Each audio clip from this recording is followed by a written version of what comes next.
Hey, what's going on, guys? Ben Brewster here at triathletics.com. This video is all about the Sphinx pose with external rotation. So this is an exercise I first saw a version of from Zach Dakant with TCU, so definitely go follow him. I thought this was a great way to coordinate the activation of the serratus anterior while also recruiting the posterior cuff and recruiting the low trap as well. So it kind of gets all in one. You're definitely going to feel the serratus turn on, you're definitely going to feel the low trap turn on, and you're going to feel that work in unison with the posterior cuff.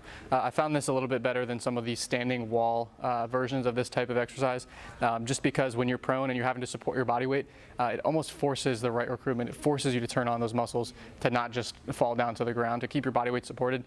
So this just seems a lot more intuitive. It requires a little bit less coaching than having somebody out of gravity up against the wall and trying to manipulate their scaps. It almost just automatically happens in this position. So definitely give this one a try. But you're going to start out prone on the ground and prop yourself up on the elbows. We know the serratus anterior is more active above 90 degrees of shoulder flexion, so you're going to walk your elbows up and out until they're roughly eye level.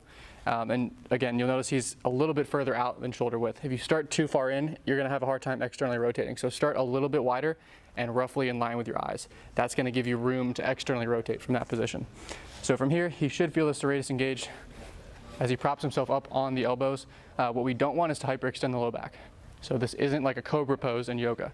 The low back is staying relatively flat. His hips are still down on the ground. He's just propping his upper body up, and notice he's pushing the scaps away from the ground. He's rounding a little bit through the upper back. So this is the starting position. We're holding this static position, this static ribcage position and scapular position, and then from here we're going to be tilting and externally rotating. So Devin's going to show a couple without any weight. This is a lot harder than it looks. With 2 pounds, you might get 10 reps and feel kind of burnt out.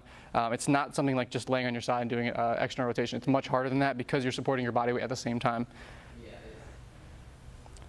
So again, the goal here is to feel that serratus anterior firing. It's to feel that low trap firing.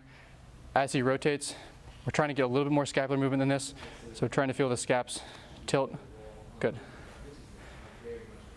So the scaps tilt, shoulders externally rotate. Scaps tilt, shoulders externally rotate. So that's already, I'm sure, pretty challenging, but from there, we're going to add the balls. These are 2-pound plow balls. I really don't think you ever need to go over 3, 4, maybe 5 pounds tops on this. If you're doing it right, you really should feel pretty good burn through this. Besides that, just make sure that you're maintaining that ribcage position, you're maintaining the scapular position, you're not torquing the low back, you're not compensating obviously with the lower half, you're not hyperextending through the neck at all, double chin position. And then another note, we found through doing this that it seems to be a little bit more effective if you supinate as you go into external rotation. So you can play around with the different hand positions, but we found that supinating tends to be a little bit of a better activation of the posterior cuff. So that is the Sphinx pose with external rotation.